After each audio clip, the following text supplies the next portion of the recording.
حضور اس کے بعد سوال جناب مظہر حسین بٹ صاحب کا ہے جو نیو ہم سے تشریف لائے ہیں. ٹھیک ہے. مظہر.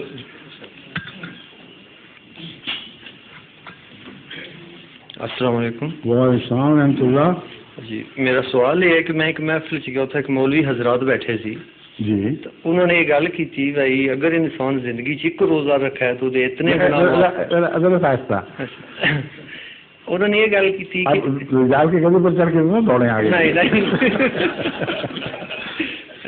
پیدل چلے. ہاں جی فرمائیے. انہوں نے یہ گل کی تھی کہ اگر انسان زندگی چ ایک روزہ رکھا ہے تو اس واسطے ہے وہ اتنے گناہ معاف ہو جاندے, اگر 2 رکھا ہے تو اتنے معاف ہو گئے. مثلاً کہ الغرض اگر زندگی 8 روزے رکھا ہے تو سارے گناہ معاف ہو جاندے. بس جی تو باقی 22 روزے پر رکھو نہ رکھو.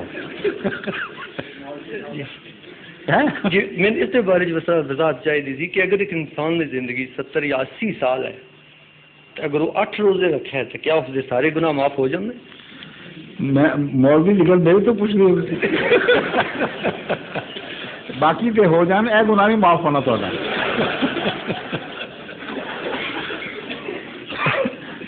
مولویوں نے حکایت کر کر کے تم تعالیٰ حال کیتا ہے. دنیا و معافیہ تو بے خبر. پاکستان دی گلی کوچے وچ ظلم, سفاکی, اندھیر نگری, رشوت ستانی, بچے اغوا کرنے, پیسے نہ دو تو قتل کر کے لاشاں بوریاں پر کے گھر بھیج دینا, یہ سارا اسلام ہے نظر نزدیک. جو ملت صاحب نو سچا مان جائے کہ جو تعلیم دیندے نے قرآن اور رسول دی, وہ کہتے ہیں اتنا بڑا گناہ ہے کہ وہ نہیں بخشا جائے گا. اس واسطے انہوں نے کذاب کہہ دو, جھوٹا کہہ دو, جو بدماشی کرنی ہے کرو, کوئی فرق نہیں پائے گا. تو بڑا اچھا استقبال ہو گیا جنت سے. جنہوں نے دماغی حالت ہے ہوئے انہوں نے اسلام دی مذہب دی روح کا بھی پتہ نہ ہوئے. کنے مولوی نے جنہوں نے راتوں نے نیندہ ہو دیا پہ کہ پاکستان اس کی ہو رہا ہے. سیاست بگڑ گئی, انصاف کا نشان باقی نہیں رکھا, بھوکے مر رہے ہیں لوگ, اور حکومتوں کوڑی کی پرواہ نہیں. تسی نویں چلاکی نہیں دیکھی حکومت دی, بڑی اچھی گلاں شروع کیتیاں سن اس بہانے کہ عوام الناس دی خاطر اسی قیمت گندم دی بڑھا رہے ہیں تاکہ زمیندار اگلی دفعہ زیادہ گندم لگان. قیمت اس ویلے بڑھائی جدوں گندم جی آنی سی آ چکی اور مل نہیں رہی سی, جدوں پختہ قوم شکار ہو گئی وہ قیمت بھی دگنی کرتی. جو بھی رہ تھا سانس لینے کا ایک امکان تھا وہ بھی ہاتھ سے جاتا رہے.